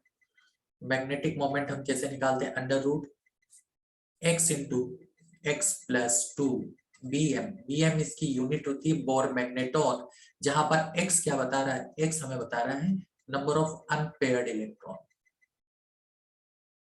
फॉर एग्जाम्पल एक सिंपल सा क्वेश्चन मैं समझा रहा हूँ, दो आपको करने को दूंगा कि NiCO4 है, हमें इसका मैग्नेटिक मोमेंट निकालना है। तो ये रहा देखो NiCO4 का केस, ये डायग्राम रहा, दिख रहा है। तो NiCO4 में नंबर ऑफ अनपेयर्ड इलेक्ट्रॉन कितने आ रहे हैं, क्लियरली देखने पे पता पड़ रहा है कि नंबर ऑफ अनपेयर्ड इलेक्ट्रॉन जो है यहाँ पे 0 है। जब नंबर ऑफ अनपेयर्ड इलेक्ट्रॉन 0 है तो इसका जो मैग्नेटिक मोमेंट हो जाएगा वो क्या आ जाएगा, √0 into 0 plus 2 which is equal to 0। तो दो क्वेश्चन दे रहा हूँ छोटे से, जल्दी से सोल्व करो। फर्स्ट है K3FeCN6 का मैग्नेटिक मोमेंट निकालो। सेकेंड है आपको जो मैग्नेटिक मोमेंट निकालना है वो निकालना है NiCN4 2 माइनस। एंड थर्ड है, ये तो थर्ड हो गया, और एक और है फोर्थ Ni या COEN3 प्लस 2 प्लस। जल्दी से मैग्नेटिक मोमेंट निकाल लो भाई इनका, और फिर हम क्या करेंगे, डिस्कशन करेंगे। आंसर भेजो चैट बॉक्स में।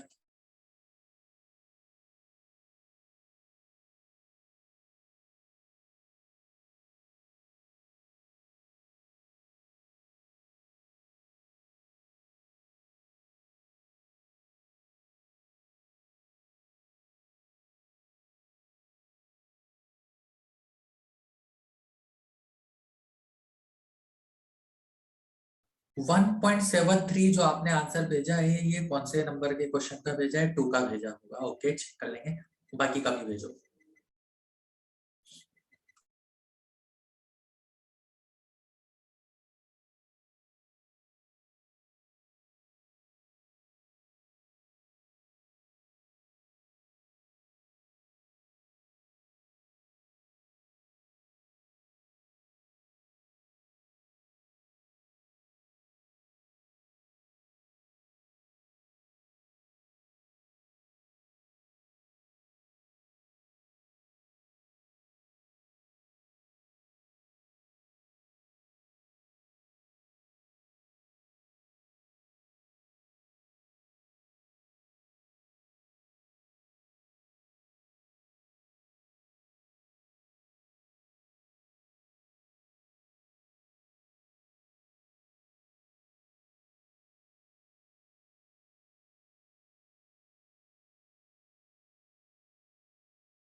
हाँ भाई, EN क्या होता है? EN होता है इथिलीन डाई एमीन।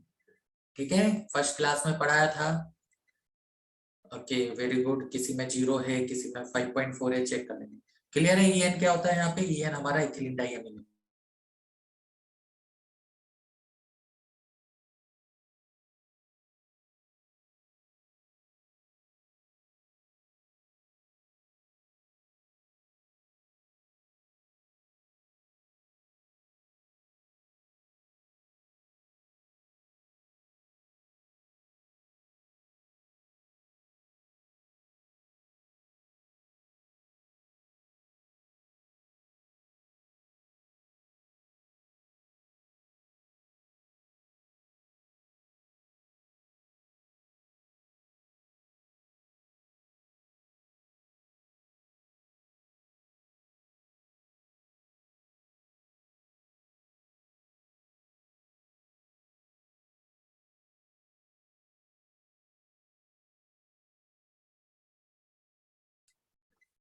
ओके चलो चेक कर लेते हैं। काफी आंसर मेरे को देखने को मिले हैं। तो सबसे फर्स्ट काम अपना क्या है? अपना काम है कि हम ऑक्सीडेशन नंबर निकालें। तो यहाँ पे ऑक्सीडेशन नंबर हमने निकाला, तो इसमें आ रहा है +3। तो ये क्या हो जाएगा? ये हो जाएगा 4s2। 3d6 में से 3 इलेक्ट्रॉन जाने वाले हैं, तो ये हो जाएगा 3d5। 3d5 हो जाएगा। CN हमारा स्ट्रॉन्ग फील्ड लिगेंड है, तो इसको जब आप फील्ड करोगे तो क्या आ जाएगा? ये तो देखो 1 2 3 4 5, यानी यहाँ पे अनपेड इलेक्ट्रॉन कितना आ गया?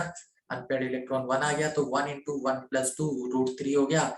और √3 का जो वैल्यू होता है आप सभी को पता है कितना होता है? 1.732। यानी इसके मैग्नेटिक मोमेंट का जो आंसर आया वो कितना आ गया? वो तो 1.732 आ गया। ठीक है, बढ़ते हैं आगे। नेक्स्ट वाले पे बात करें, निकल। निकल का ऑक्सीडेशन नंबर यहाँ पे +2 आ रहा है। +2 आ रहा है, तो इसका जो कॉन्फ़िगरेशन होता है 4s2 3d8, यानी 3d8 ही रह जाएगा। और 3d8 रह जाएगा। CN हमारा कैसा लिगेंड है? CN हमारा स्ट्रॉन्ग फील्ड लिगेंड है। तो ये क्या कर देगा? ये पेयरिंग कर देगा। कर दो पेयरिंग। 1 2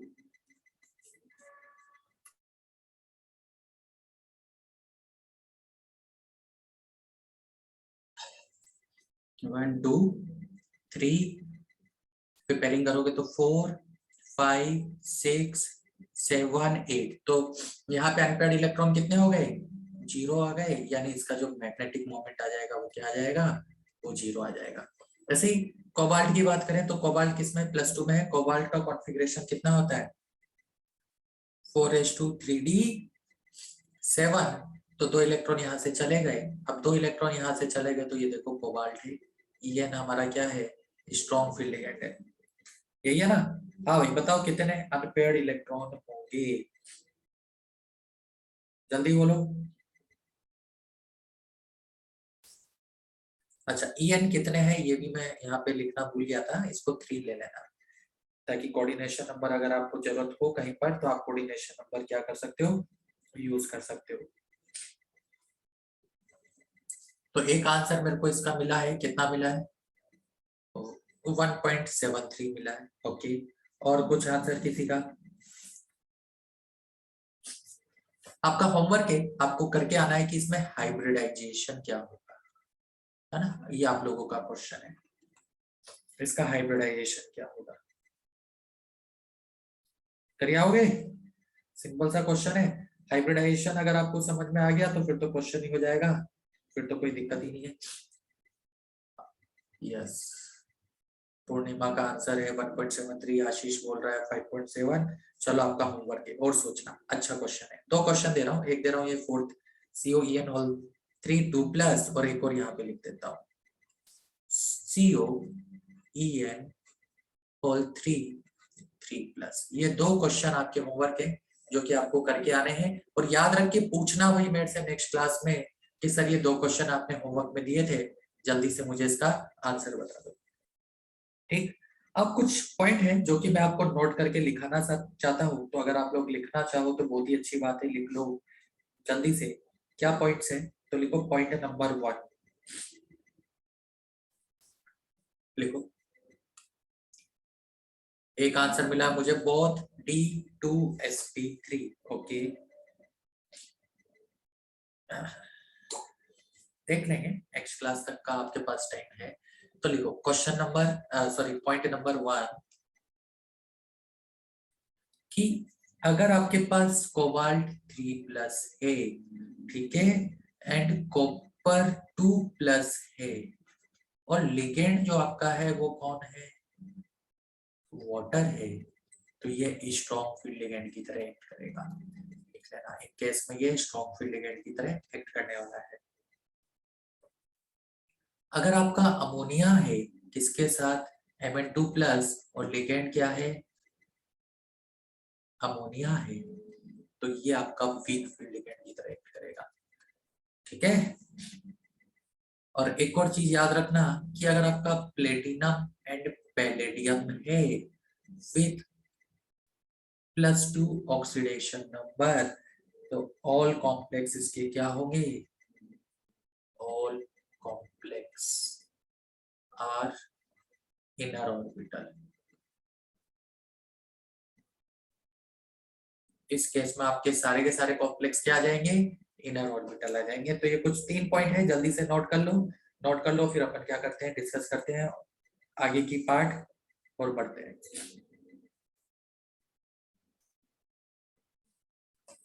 लिख लो भाई जल्दी से।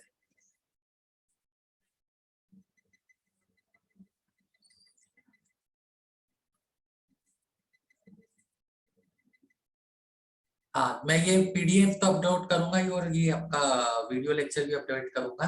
अगर आपके यहाँ नेटवर्क इशू है या आपकी थोड़ी तबीयत सही नहीं है तो आप थोड़ा सा रेस्ट ले सकते हो। ठीक है, मैंने पुराने भी अपडेट किए हैं, आपको साइट पे अपनी जो ऐप है उसमें मिल जाएंगे। क्लियर, चलो आगे बढ़ते हैं। तो ये था बैलेंस बॉन्ड थ्योरी, जिसने हमें क्या बताया, हमें कंपाउंड्स कॉम्प्लेक्स का हाइब्रिडाइजेशन निकालना बताया, है ना। यहाँ पे हमने हाइब्रिडाइजेशन निकालना भी सीख लिया है, और इसके अलावा हमने मैग्नेटिक मोमेंट निकालना देख लिया, कॉम्प्लेक्स आपका कैसा है, स्ट्रॉन्ग फील्ड लिगेंड है या वीक फील्ड लिगेंड है, उसके अकॉर्डिंग पैरामैग्नेटिक, डायमैग्नेटिक है, इनर ऑर्बिटल है, आउटर ऑर्बिटल, ये सारी चीजें हमने देख ली। अब नेक्स्ट जो थ्योरी आती है वो आती है CFT, क्रिस्टल फील्ड थ्योरी। कौन सी आती है, क्रिस्टल फील्ड थ्योरी। अभी क्रिस्टल फील्ड थ्योरी क्यों आई, तो देखो बहुत सारे ड्रॉबैक थे बैलेंस बॉन्ड थ्योरी में जो कि वो एक्सप्लेन नहीं कर पा रहे थे। जैसे कि सबसे फर्स्ट वाला पॉइंट तो यही था कि वो बोलती है कि स्ट्रॉन्ग फील्ड लिगेंड के केस में आपको पेयरिंग करानी है, वीक फील्ड लिगेंड के केस में पेयरिंग नहीं करानी। क्यों नहीं करानी भाई, क्या रीजन है ऐसा कि स्ट्रॉन्ग फील्ड लिगेंड के केस में तो पेयरिंग हो रही है और वीक फील्ड लिगेंड के केस में पेयरिंग नहीं हो रही। तो इसको क्रिस्टल फील्ड थ्योरी एक्सप्लेन नहीं कर पा रही थी कि स्ट्रॉन्ग फील्ड लिगेंड के केस में पेयरिंग होगी और वीक फील्ड लिगेंड के केस में पेयरिंग नहीं होगी। तो ये क्रिस्टल फील्ड थ्योरी ने एक्सप्लेनेशन नहीं दिया।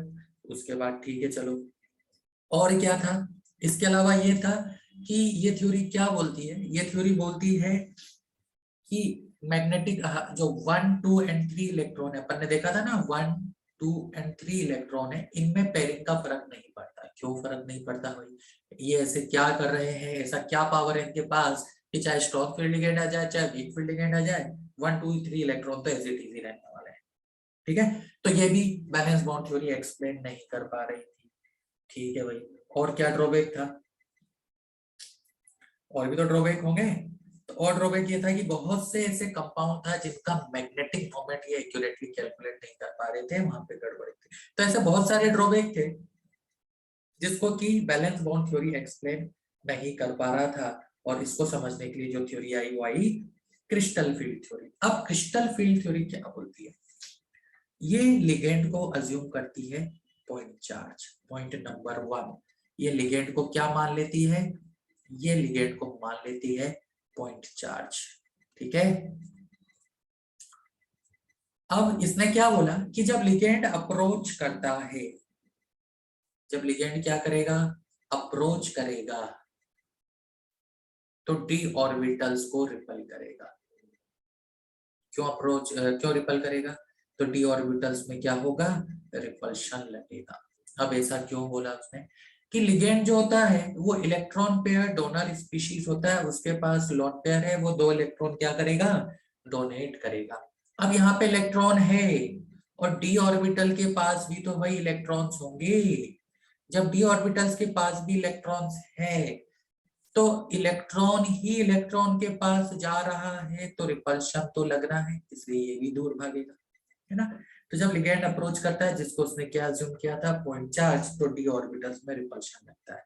अब ये जो रिपल्शन होता है, ये हमारे जो डी ऑर्बिटल है वो 2 तरह के होते हैं। आप सभी ने देखा होगा, जानते भी हो आप सभी, मुझे पता है कि डी ऑर्बिटल हमारे 2 तरह के होते हैं। कौन कौन से डी ऑर्बिटल होते हैं?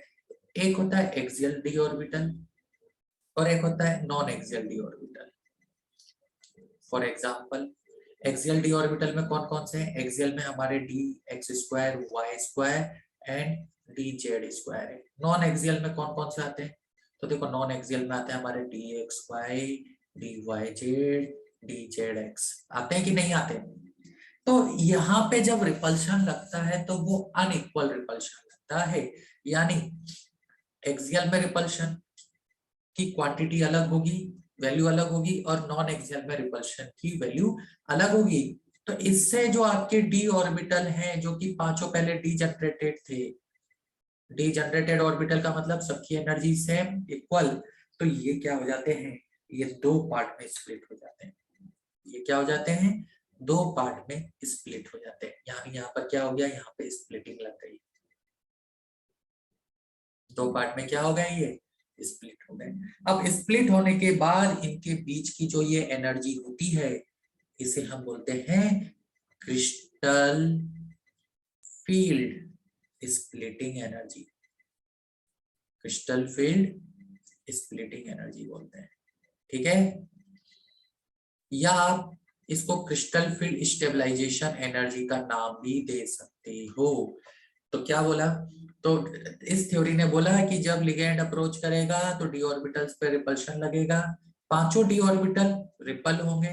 जब पांचों डी ऑर्बिटल रिपल होंगे तो उनकी जो एवरेज एनर्जी है वो इंक्रीज होगी। एवरेज एनर्जी जब इंक्रीज होगी, लेकिन हमें पता है कि पांचों डी ऑर्बिटल इक्वली रिपल नहीं होंगे, किसी की एनर्जी ज्यादा इंक्रीज होगी, किसी की एनर्जी कम इंक्रीज होगी। तो जब डी ऑर्बिटल 2 पार्ट में स्प्लिट हो गए, इनके बीच की एनर्जी डिफरेंस को बोला गया crystal field splitting energy, short में बोलते हैं CFAC, या आप इसे क्रिस्टल फील्ड स्टेबलाइजेशन एनर्जी भी बोल सकते हो। अब इसने ये भी बोला कि अगर आपका जो लिगेंड है वो अगर ऑक्टाहेड्रल कॉम्प्लेक्स के केस में आ रहा है तो वो अलग तरह से रिपल्शन करेगा, और अगर टेट्राहेड्रल कॉम्प्लेक्स के केस में आ रहा है तो वहां पे रिपल्शन एक अलग वे में लगेगा। तो ये सारे पॉइंट्स इसने बोले, और इसी को ध्यान में रखते हुए हम यहाँ पे एक छोटा सा डेफिनेशन लिख लेते हैं, वो है CFAC की। तो लिखो क्रिस्टल फील्ड स्प्लिटिंग एनर्जी या स्टेबलाइजेशन एनर्जी। तो लिखो when ligand approaches towards D orbital, when ligand approaches towards d orbital,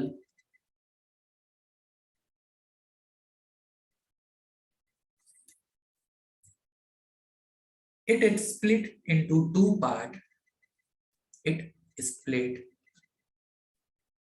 into 2 part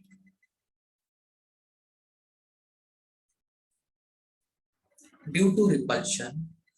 किसकी वजह से? Due to repulsion.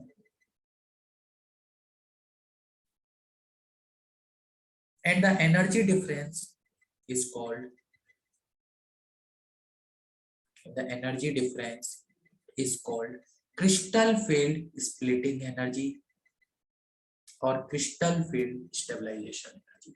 तो इतना लिख लेना पहले आप लोग कि क्या डेफिनेशन है क्रिस्टल फील्ड स्टेबलाइजेशन एनर्जी की या क्रिस्टल फील्ड स्प्लिटिंग एनर्जी की, और फिर हम आगे समझते हैं कि किस केस में क्या रिपल्शन लगेगा, क्या केस बनेगा। तो सबसे फर्स्ट हम बात करेंगे कोऑर्डिनेशन नंबर 6 की, ठीक है। तो आप सभी को पता है कि जो कोऑर्डिनेशन नंबर 6 है, कोऑर्डिनेशन नंबर 6 में हाइब्रिडाइजेशन क्या आता है? कोऑर्डिनेशन नंबर 6 में हाइब्रिडाइजेशन D2sp3 या sp3d2 आता है, और जो शेप होती है वो कैसी होती है? ऑक्टाहेड्रल होती है।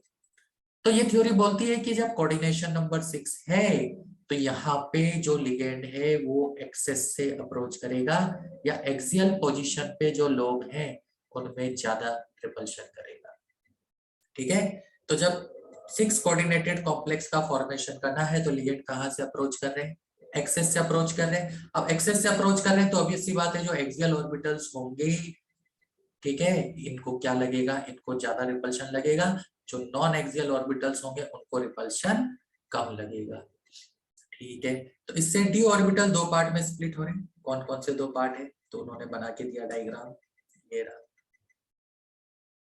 ये 5 डी ऑर्बिटल हो गए हमारे पास, ये दो पार्ट में स्प्लिट हो गए। जो एक्सियल ऑर्बिटल्स थे उनकी एनर्जी ज्यादा हो गई, वो ज्यादा एनर्जी से रिपल हो रहे हैं, इन्हें हम बोलते हैं एजी ऑर्बिटल्स। ठीक है, और जो बाकी 3 नॉन एक्सियल ऑर्बिटल्स थे, रिपल्शन तो उनमें भी लगा, एनर्जी तो उनकी भी इंक्रीज हुई लेकिन ज्यादा इंक्रीज नहीं हुई।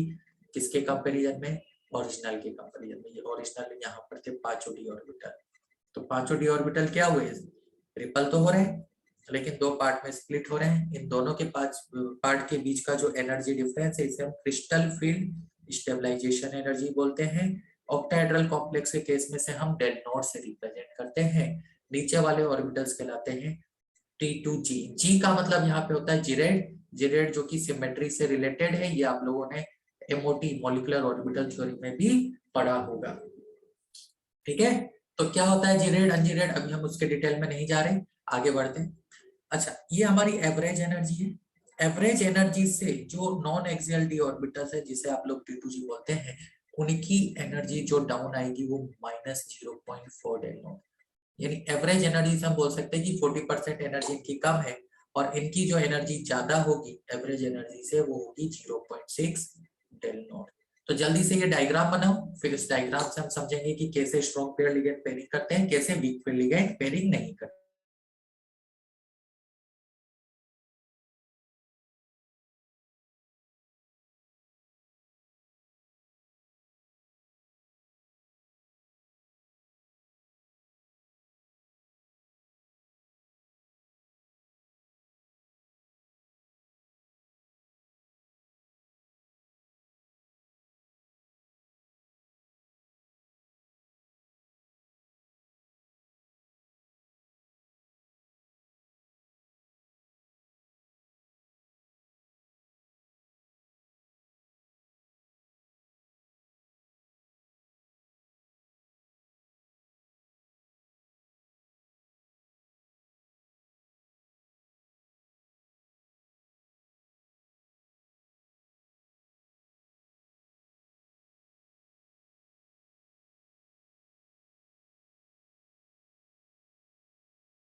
हाँ भाई, तो नोट हो गया।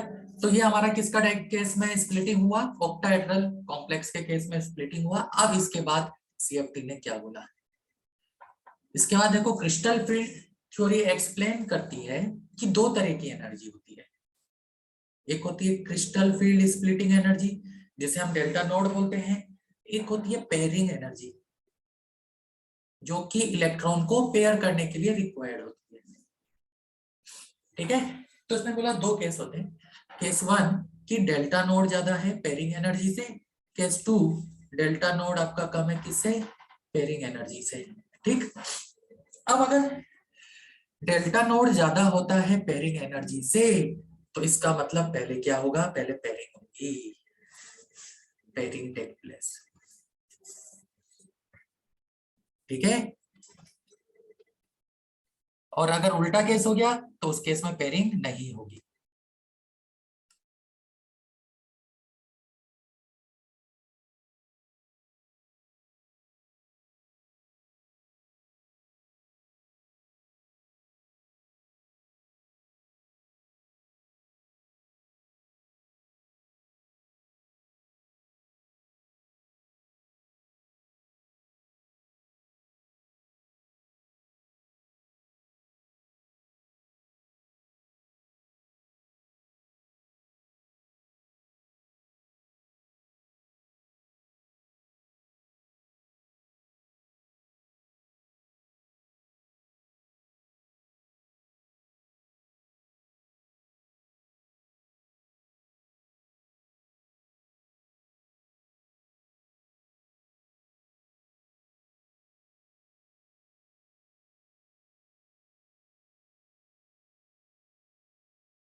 हेलो, हाँ भाई, यहां तक कोई डाउट?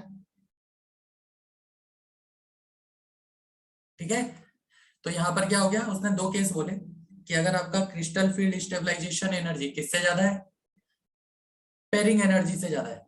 क्या मतलब है इसका, कि ये एनर्जी डिफरेंस ज्यादा है, तो इलेक्ट्रॉन को यहां से यहाँ पे डबल होने में कम एनर्जी लग रही है, जबकि यहाँ जाने में ज्यादा एनर्जी लग रही है। इसका मतलब क्या है, इसका मतलब ये है कि इलेक्ट्रॉन पहले पेयर होना चाहेगा। तो जब स्ट्रॉन्ग फील्ड लिगेंड अप्रोच करता है, ठीक है, तो स्ट्रॉन्ग फील्ड लिगेंड क्या करता है, यहाँ पे ज्यादा रिपल्शन करता है। रिपल्शन ज्यादा करेगा तो एनर्जी डिफरेंस ज्यादा आएगा, एनर्जी डिफरेंस ज्यादा आएगा तो उस केस में डेल्टा नोड क्या हो जाएगी, ज्यादा हो जाएगी। किससे, पेयरिंग एनर्जी से। तो इस केस में आपकी क्या होगी, पेयरिंग होगी। लेकिन जब वीक फील्ड लिगेंड अप्रोच करता है तो वीक फील्ड लिगेंड में रिपल्शन इतना नहीं लगता, ठीक है, स्प्लिटिंग उतनी नहीं होती। तो इस वजह से वीक फील्ड लिगेंड के केस में क्या होता है कि ये एनर्जी डिफरेंस कम है, एनर्जी डिफरेंस कम है तो इलेक्ट्रॉन क्या करता है, इलेक्ट्रॉन सीधा यहाँ जंप कर जाता है और वहां पे पेयरिंग नहीं होती, पहले इलेक्ट्रॉन ईजी ऑर्बिटल में फिल होगा। तो ये किसने एक्सप्लेन किया, ये एक्सप्लेन किया क्रिस्टल फील्ड थ्योरी ने। क्लियर यहां तक? कोई डाउट, कुछ पूछना है किसी को तो पूछ सकता है, नहीं है? यस, हाँ अमीशा, कोई डाउट है तो बोलो। शिल्पी जी, आशीष, शिवम, नहीं है, वेरी गुड। ठीक, तो ये किसने समझाया, ये हमें समझाया किसने, क्रिस्टल फील्ड थ्योरी ने, कि अगर पेयरिंग एनर्जी ज्यादा है तो वहां पे पेयरिंग नहीं होगी, और वीक फील्ड लिगेंड के केस में पेयरिंग एनर्जी ज्यादा होती है, स्प्लिटिंग कम होती है, इसलिए वहां पेयरिंग नहीं होती। लेकिन स्ट्रॉन्ग फील्ड लिगेंड के केस में क्या होता है, रिपल्शन ज्यादा लगता है, रिपल्शन ज्यादा लगता है तो स्प्लिटिंग ज्यादा होती है, ज्यादा एनर्जी डिफरेंस आता है, पेयरिंग एनर्जी कम हो जाती है इसलिए वो पेयर कर देता है। तो ये पॉइंट नंबर 1 हमें क्लियर कर दिया बहुत ही अच्छे तरीके से क्रिस्टल फील्ड थ्योरी ने। और ये जो डायग्राम है, ये डायग्राम अब आपको क्या करना है, याद रखना है कि अगर कोऑर्डिनेशन नंबर 6 हुआ तो उस केस में Eg ऑर्बिटल्स की एनर्जी ज्यादा होती है, T2a ऑर्बिटल्स की एनर्जी कम होती है। ये हमारे कहलाते हैं ट्रिपली, इन्हें बोलते हैं ट्रिपली जनरेटेड। आप चाहो तो नाम भी लिख लेना, ट्रिपली जनरेटेड। ठीक है, चलो आगे बढ़ते हैं। तो नेक्स्ट, अब अगर अपन कोऑर्डिनेशन नंबर 4 के केस में बात करें, चलो कोऑर्डिनेशन नंबर 4 तो अपन बाद में समझेंगे। लेट्स से हमें एक क्या करना है, क्रिस्टल फील्ड डायग्राम बनाना है K4Fe किसका, CN6 का, और एक हमें डायग्राम बनाना है K4Fe(F6) का। तो दोनों के डायग्राम को यहाँ पे हम समझ लेते हैं। तो देखो दोनों में जो सेंट्रल एटम है वो आयरन है और दोनों में इसका ऑक्सीडेशन नंबर +2 आ रहा है, अगर आप ध्यान से देखोगे तो इसका जो आयरन का +2 में जो कॉन्फ़िगरेशन है वो क्या आएगा, वो 3d6 निकल के आएगा। 3d6 को आप फिल करो तो देखो कैसे भरता है, 1 2 3 4 5 एंड 6। ये 3d6 हमारा दोनों केस में आ गया। मैं दोनों एक साथ बना रहा हूँ, स्ट्रॉन्ग फील्ड लिगेंड के केस में भी बना रहा हूँ और वीक फील्ड लिगेंड के केस में भी बना रहा हूँ क्रिस्टल फील्ड डायग्राम। तो ये रहा मेरा 3d6। जब आप देखोगे तो वो इस तरह से फिल है, 1 2 3 4 5 6। इधर की तरफ मैं ले रहा हूँ K4Fe(CN6), यानी कौन सा लिगेंड आ गया साथ में, स्ट्रॉन्ग फील्ड लिगेंड आ गया। और इधर की तरफ मैं ले रहा हूँ K4Fe(F6). दोनों का डायग्राम एक बार बना के समझ लेते हैं, सिंपल सा क्वेश्चन है। तो क्या है डायग्राम, डी ऑर्बिटल आपके दो पार्ट में स्प्लिट हो रहे हैं, कौन कौन से, T2g एंड Eg। बना दो दोनों पार्ट, ये रहा Eg और ये रहा नीचे वाला T2g, ऐसा ही है। ठीक है, 3 ऑर्बिटल्स आते हैं। T2g मतलब उसके अंदर कितने ऑर्बिटल्स हैं, 3 ऑर्बिटल्स हैं। तो 3 ऑर्बिटल हमने बना दिए, 1 2 3। अब टोटल 6 इलेक्ट्रॉन फिल करने हैं। तो क्रिस्टल फील्ड स्टेबलाइजेशन एनर्जी क्या बोलती है कि अगर स्ट्रॉन्ग फील्ड लिगेंड है तो डेल्टा नोड की वैल्यू ज्यादा होगी पेयरिंग एनर्जी से, इसका मतलब पेयरिंग होगी। तो फर्स्ट इलेक्ट्रॉन यहाँ आएगा, सेकंड यहाँ आएगा, थर्ड यहाँ आएगा, फोर्थ यहाँ आएगा, फिफ्थ यहाँ आएगा, सिक्स यहाँ आएगा। तो देखो इसने बहुत क्लियरली बता दिया कि क्यों स्ट्रॉन्ग पेयर लिगेंड पेयरिंग करते हैं, क्यों वीक पेयर लिगेंड पेयरिंग नहीं करते। जबकि अगर आप वीक फील्ड लिगेंड के केस में जाओगे तो वही सेम डायग्राम आपको यहाँ बनाना है। डायग्राम तो आपका सेम ही रहेगा क्योंकि कोऑर्डिनेशन नंबर क्या है, 6 है ना। T2g की एनर्जी कम रहेगी और Eg की एनर्जी ज्यादा होगी, क्योंकि जो आपका पॉइंट चार्ज है वो कहाँ से अप्रोच कर रहा है, एक्सेस से अप्रोच कर रहा है, तो एक्सियल ऑर्बिटल को ज्यादा रिपल करेगा।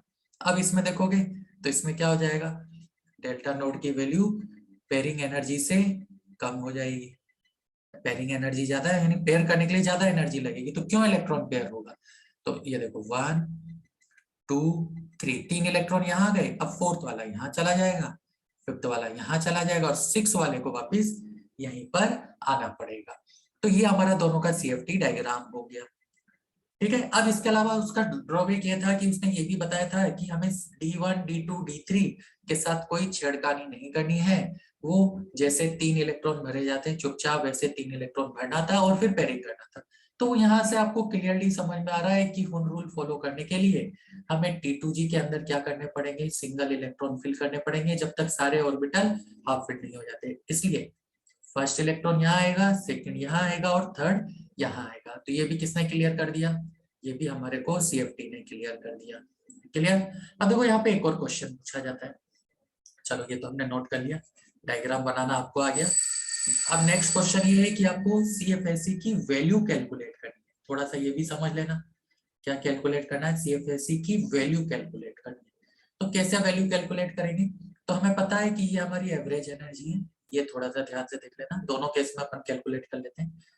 ये वाली जो एनर्जी है ये एवरेज एनर्जी से 0.6 डेल नोट ज्यादा है और ये वाली जो एनर्जी है एवरेज एनर्जी से 0.4 डेल नोट कम है। ठीक है, तो CFSE का जो फॉर्मूला होता है वो होता है -0. ये हम ऑक्टाहेड्रल कॉम्प्लेक्स के केस में बात कर रहे हैं, -0.4 डेल note T2G into number of electron in T2G plus 0.6 del node into number of electron in EG। रख दो वैल्यूज। तो अगर हम बात करें तो इस केस में T2G में हमारे पास कितने इलेक्ट्रॉन्स हैं, तो 6 इलेक्ट्रॉन है। EG में हमारे पास 0 इलेक्ट्रॉन है, तो मल्टीप्लाई करोगे तो 0 आएगा, यानी इसके CFSE की जो वैल्यू आएगी -2.4 डेल नोट निकल के आएगी। ऐसे ही अगर इसकी बात करें, फॉर्मूला तो सेम है, तो यहाँ पर क्या हो जाएगा -0.4 इंटू T2G में कितने इलेक्ट्रॉन है 4 प्लस इसमें कितने हो जाएगा EG में 2 इलेक्ट्रॉन है तो 0.6 इंटू 2, तो ये कितना हो गया -1.6 प्लस 1.2 डेल नोट आपका बाहर चल रहा है। ठीक है, तो कितना आ गया -0.4 डेल नोट। तो ये इनका क्या हो गया, ये इनका क्रिस्टल फील्ड स्टेबलाइजेशन एनर्जी हो गया plus n times of pairing energy, यानी जितने इलेक्ट्रॉन यहाँ पे पेयर हुए हैं उसको हमें मल्टीप्लाई करना है। अब यहाँ पे मल्टीप्लाई करके लिख देना है। तो देखो कितने पेयर है यहाँ पे 1 2 3, तो हम क्या लिख देंगे 3p। ये 3p क्या बता रहा है कि 3 इलेक्ट्रॉन यहाँ पे क्या हुए पेयर हुए।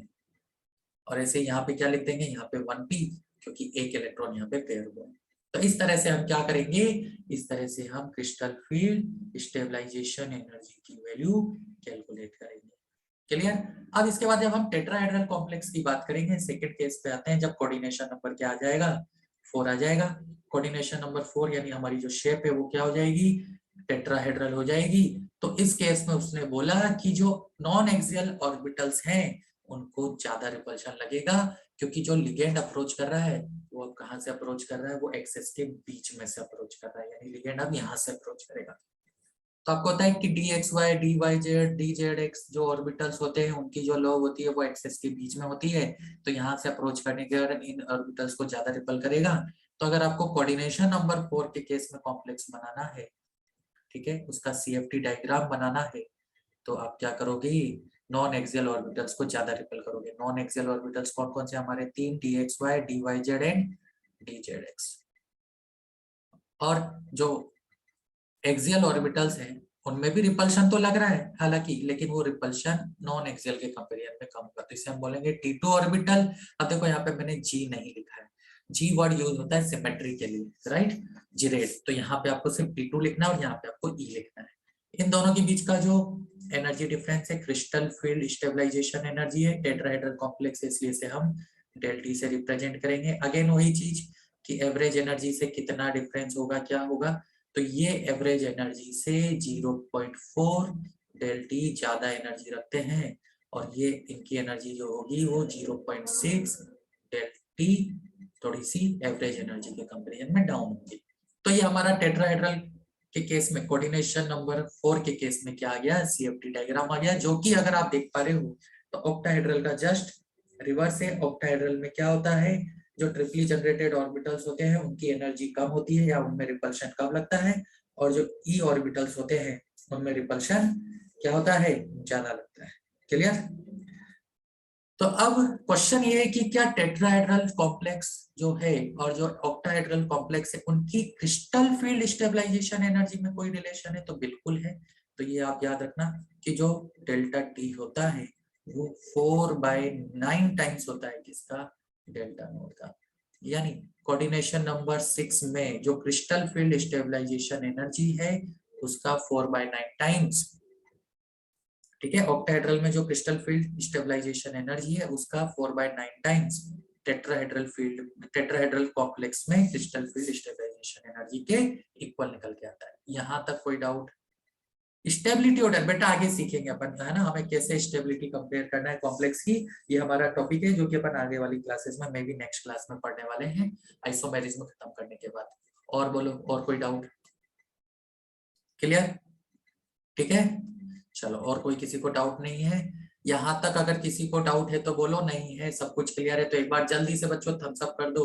आप थम्स अप कर सकते हो, आप सभी को थम्स अप करना आता है। आता है ना? तो जल्दी से कोई डाउट नहीं है तो बता दो, वेरी गुड, कोई डाउट नहीं है। ठीक है, तो अपन जो नेक्स्ट क्लासेस होगी कोऑर्डिनेशन की, उसमें आइसोमेरिज्म पढ़ने वाले हैं, सीएफटी का भी थोड़ा सा पार्ट और बाकी, तो वहीं से अपन कंटिन्यू करेंगे, है ना? और किस केस में इफेक्ट पड़ता है, किस केस में इफेक्ट नहीं पड़ता, ये सारी चीजें हम सीखेंगे। और फिर हम आइसोमेरिज्म पे जाएंगे। आइसोमेरिज्म पढ़ने के बाद फिर मैं आपको समझाऊंगा कि स्टेबिलिटी हम कॉम्प्लेक्स की कैसे कंप्लीट करते हैं। ठीक है, चलो बच्चों, फिर आज के लिए इतना ही रखते हैं। आई थिंक आप लोगों को कोई डाउट नहीं है, सब कुछ बहुत अच्छे से समझ में आ रहा है, आप लोग बहुत ही शानदार तरीके से आंसर दे रहे हो हर क्वेश्चन का। अब आगे भी आप ऐसे ही कंटिन्यू करोगे। चलो फिर मिलते हैं नेक्स्ट क्लास में, तब तक के लिए take care, thank you, bye bye. और थोड़ा ध्यान रखो भाई अपनी तबीयत का, है ना? आपकी तबीयत बहुत ज्यादा इंपॉर्टेंट है, क्लासेस मिस हो जाएगी तो दिक्कत हो जाएगी। वैसे तो खैर ऑनलाइन है तो आपको रिकॉर्डिंग वगैरह सब मिल रही है, बट स्टिल थोड़ा सा ध्यान रखो। ठीक है, चलो फिर बच्चों, बाय बाय।